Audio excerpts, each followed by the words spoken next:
Saya ngerti Ade seorang Demokrat. Saya tahu Ade dari 40 tahun lalu, teman baik saya. Apa saya kurang kenal Ade Armando itu? Jadi yang di gua kemarin bukan tubuh biologis Ade itu. Kalau kita bikin abstraksi lagi. Secara hukum itu tubuh biologis, tapi di belakangnya ada social text. Bukankah itu menambah betapa berbahayanya Memang kita berbahaya. sebagai Indonesia? Memang berbahaya. Siapa yang mesti kita tagih itu? Pada siapa? Sosial media enggak. Presiden gagal mengakrabkan kehidupan warga negara. Itu intinya. Kenapa itu harus dilempar lagi ke presiden? Oke, lempar ke siapa? Muldoko, Luhut, segala macam. Mau lempar ke siapa coba? Pertanyaan saya, mau lempar ke Orang ini nggak pernah lempar ke siapa-siapa. Tujuannya cuma Jokowi. Oke, lempar ke Semua DPR. kesalahan orang korengan, panuan, kurapan juga Jokowi. Kalau dia mah, Bukan. nggak usah ditanya lagi. Bentar, Kak Irma. Udah lah, itu udah final Lempar itu. ke DPR.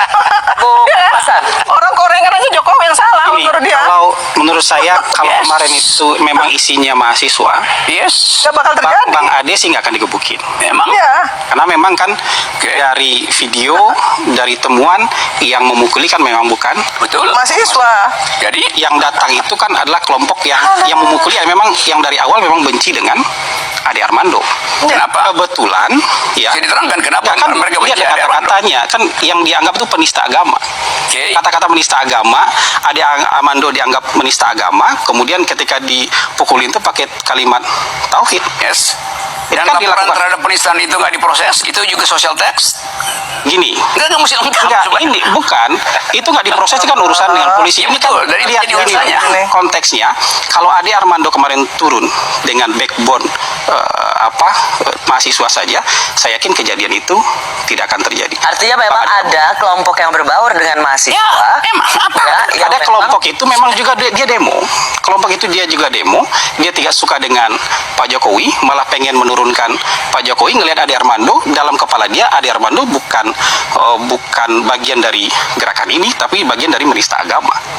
Karena mereka menganggap video-video Bang Ade selama ini menista agama. Ini kan kelompok-kelompok yang menjadikan Bang Rocky sebagai hujatul Islamnya mereka. Benar. Itu conclusion. Benar. Dan saya tidak nikmati itu. Enggak, benar. Yes. Ini Bang Rocky ini lebih hebat daripada Snoko Gronye. Jadi kalau Snoko Gronye itu belajar di Mekah dulu, ya, belajar pakai jubah dan segala macam, itulah. baru Saya kemudian mau dianggap tahu sebagai komentar Rocky Islam. terhadap tuduhan-begituan. Oke, gitu. Nah, kalau Bang Rocky ini di WA tuh statementnya dia yang dipakai oleh kelompok-kelompok yang seperti ini, yang dianggap Bang WA mana? Rocky Saya nggak pakai tahu. baju saya ateis saja dianggap sebagai hujatul Islam kok gitu. Jadi jauh lebih hebat. Yes. Karena lebih hebat daripada Snoko Gronye, mungkin juga bahayanya lebih besar daripada Snoko Gronye. Orang ini nggak peduli mau sama agendanya mau nggak, saya anggap Anda penista agama. Kelompok ini kan kelompok Islam politik. Islam politik ini kalau gambaran sederhananya, mereka tuh ke masjid itu bukan buat ibadah atau dengar ceramah agama, tapi mereka ke masjid itu untuk mendengarkan propaganda politik, mendengarkan agitasi politik. Ya. Kalau dari masjid, dari tempat ibadah mereka mendengarkan agitasi politik, mereka pulang itu dengan gagah, dadanya busung, buncah, saya mujahid, saya besok siap untuk berjihad. Kalau dia ke masjid, dengarnya ceramah tentang akidah, akhlak, ibadah, keluarnya loyo. Mereka jadi ke tempat ibadah mendengarkan agitasi politik, mau sholat, mau ibadah di jalanan. Oke, soal apa pesan penting dari apa yang terjadi pada Ade Armando? Jadi ini adalah korban dari pembelahan sosial yang belum selesai. Ya, itu artinya ujungnya. Sama kayak pembelahan sosial di ruangan ini. Ya, dan pembelahan Tidak itu kunjung kita selesai. nggak tahu siapa yang Jadi membuat. menyalahkan itu ke satu orang, Oke. ke Pak Jokowi, menurut saya itu justru yang jump in conclusion. Ya. Oke, Tapi jadi ini kan siapa? pembelahan sosial ini siapa yang memulai? Ya, siapa? Iya, Nah, mesti jawab. kalau kita merunutnya seperti berang kusut, mungkin kita nggak akan ketemu. Kalau nggak ketemu, Tapi kenapa kita berani? sama-sama menurunkan ego, kita nggak bisa seperti ini. Betul. Ya, Menurut saya kan yang diperlukan dalam konteks ruangan seperti ini cari solusi. Baik teman-teman, kembali lagi di channel GR 2045. Salam inspirasi, salam NKRI, harga mati. Nah teman-teman tentunya sudah mendengarkan sedikit perbedaan atau perdebatan antara Rocky Gerung dengan Asana Nasbi dan Rainal Kasil. Tentunya ini sangat menarik dan sangat bermanfaat bagi kita agar kita mengetahui dinamika-dinamika politik yang terjadi saat ini.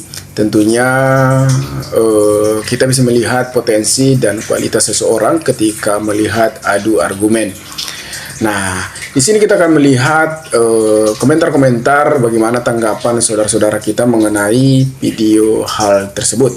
Yang bisa mengalahkan argumen Rocky Gerung di Indonesia hanya ada 3 Bapak Ahsani Nabi, Bang Andian Nabi Tupulu, dan Bapak Rainal Kase.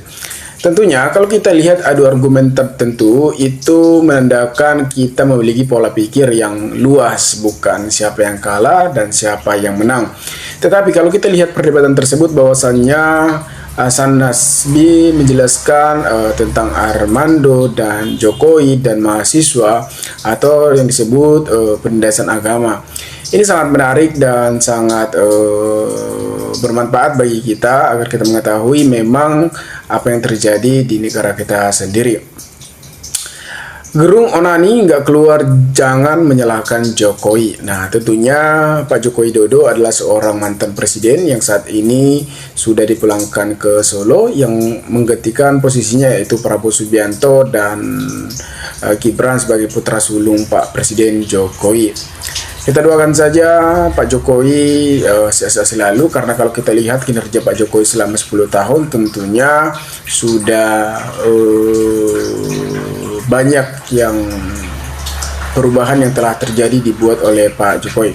Kritik untuk Rocky Gerung sudah mewakili saya karena kadang kritik yang sering dihapus. Nah, pertanyaannya, apakah Rocky Gerung bisa menikah? Nah, ini apakah pertanyaan Rocky Gerung bisa menikah? Nah, kalau kita lihat seorang menanggapi, mempertanyakan soal pribadi itu tergantung dari pribadinya masing-masing. Kalau pun Rocky Gerung tidak menikah saat ini, mungkin itu haknya dia sendiri.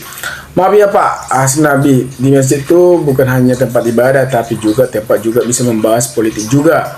Nah, itu tergantung dari pihak dari yang berkewajiban apakah bisa melakukan politik di sana. Tentunya ya sah-sah saja ketika sudah dibiarkan. Rocky Gerung gelisah dalam dudukannya. Kenapa ya? Tentunya gelisah karena Asana lawan debatnya sudah menjelaskan dengan benar. Menurut saya penjelasan yang telah dilakukan oleh saudara kita tadi bahwasanya sangat-sangat ada betulnya juga. Belum ada yang mampu mematahkan argumen Rocky Gerung. Tentunya Rocky Gerung ini yang sering kerap mengkritik kinerja Pak Presiden atau mantan Presiden Jokowi soal IKN, bahkan soal kinerja atau program-program Jokowi juga seringkali dikritik oleh Rocky Gerung. Rocky Gerung ini adalah sangat fantastis, sangat memiliki ilmu filsafat dan mendalami dunia politik juga. Makanya kerap sering diundang beliau ini di acara-acara TV, bahkan di acara YouTube. Bahwasanya beliau ini adalah memiliki pikiran yang sangat luas dengan perdebatannya sangat rapi dan bahkan menggunakan logika, dan banyak juga yang menyoroti Rocky Gerung ini sebagai pahlawan sementara katanya. Sehat selalu Bapak Rocky Gerung, terbaik termahal Rocky Gerung di membela rakyat. Bang Hasan Nasbi menjelaskan slow, mudah dimengerti, apapun tekanannya bawaannya kalem. Tentunya kalau kita lihat memang Hasan Nasbi tersebut sangat kalem dan menerangkan, bisa juga kita mengerti. Nah, benar juga orang korengan jatuh tangga tetap slow, tetap salah Jokowi. Rocky Gerung itu on. Nah, ala Rocky Gerung beli tanah saja dengan calon tanah yang murah padahal tanah milik orang. Nah, Bu Irma kenapa sampai mengenelang napas? Nah, Rocky Gerung calon presiden ada yang pilih nggak? Tentunya tidak ada, karena beliau ini tidak bisa dikatakan menjadi presiden, karena beliau ini adalah kali kerap mengkritik soal kinerja dari pejabat-pejabat tinggi atau pejabat-pejabat menteri yang telah dipimpin oleh Pak Jokowi di masa Jokowi sebagai presiden. Hasan Nasbi, tenang tapi berisi. Indonesia butuh orang sepertimu Pak Hasan Nasbi. Salut buat Hasan Nasbi, beliau bisa menahan emosi dan santun dalam bertutur kata dan menghadapi lawan debat. Rocky pintar, coba kasih kerjaan, suruh jadi menteri, pengen tahu kerjanya. Nah, tentunya kalau kita lihat seseorang atau melihat kualitas seseorang itu adalah kita memberikan jabatan terhadap dia. Ketika kita melihat kinerjanya, disitulah kualitas seseorang, apakah bisa dikerjakan, apakah sudah bisa bertanggung jawab. Nah, menurut saya komentar dari sisi Kak Kubur ini sangat benar, karena ada adanya komentar tersebut, banyak kita harus ketahui. Sederhana aja, kalau debat Rocky Gerung itu harus santai, sabar dan kalem. Jangan lupa juga, apa yang didebatkan harus ada ilmunya dan ilmiah. Bang Hasan kalau bicara itu kok benar banget ya, gampang dimengerti dan dicerna. Nah, Rocky Gerung jadi apa sih? Kok gerung-gerung mulu? Ya teman-teman, kalau kita lihat memang Rocky Gerung ini sangat aktif dan sangat aktif mengkritik soal kinerja-kinerja yang ada di negara kita sendiri. Tentunya kita juga menghormati Rocky Gerung adalah sangat pintar dikatakan, dan bahkan sebagai dosen UGM atau dosen lainnya, walaupun tidak resmi menjadi dosen yang memiliki gelar yang sangat tinggi, tetapi Rocky Gerung dianggap adalah Profesor Rocky Gerung, nah, sebagai ilmu filsafat. Nah teman-teman, mungkin sekian video ini. Jika ada pertanyaan atau tanggapan teman-teman, maka berikanlah tanggapan teman-teman di kolom komentar agar kita bisa saling tukar pikiran satu antara lain. Salam inspirasi, salam NKRI GR 2045 melaporkan.